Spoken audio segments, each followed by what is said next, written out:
Magandang gabi po. Ngayon po ay February 4, 2026. Welcome po sa kanyang garden. Ngayon po ay mag-unbox po tayo ng isa pong parcel natin. Ito po ay galing pa rin po sa Lauren General Merchandise. Ito po,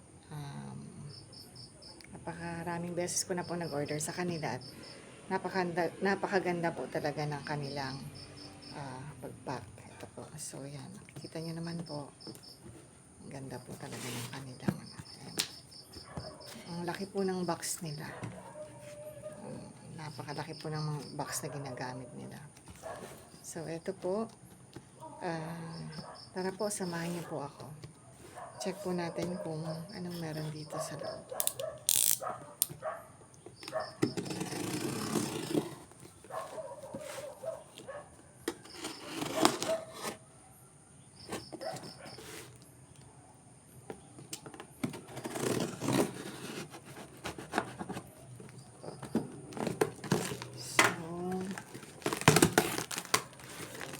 Ito po ay Cavendish banana po.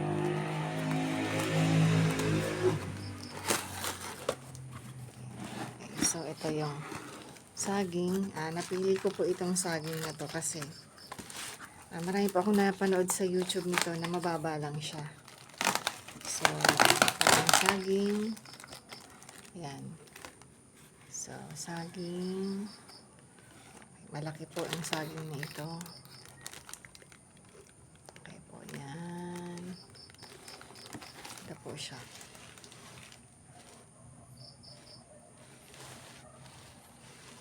Ito po yung saging.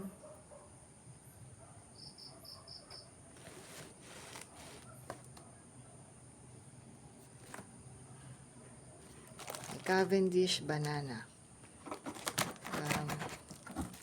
Ito po yung dwarf Cavendish banana. So ito po siya. Ganito po siya. Yan.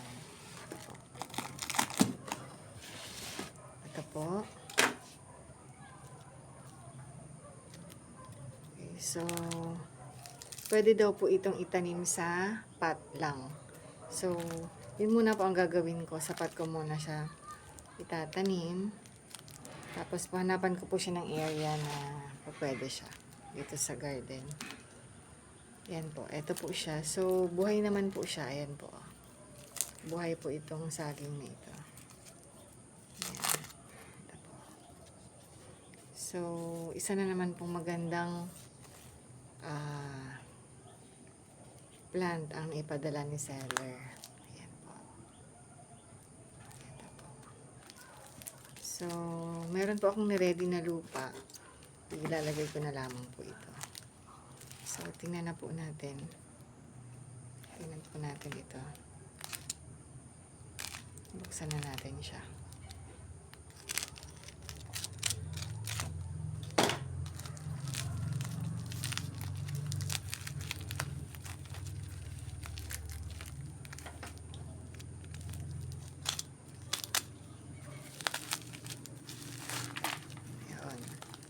Okay, ito po ang ating dwarf Cavendish banana. Yan, sana po ay, ayun.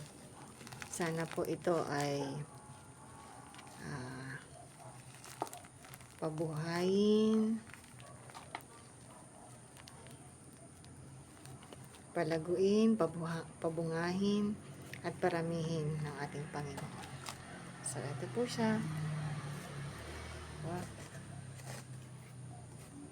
Napakaganda ng ating banana. So, yun lamang po. Maraming salamat po and God bless.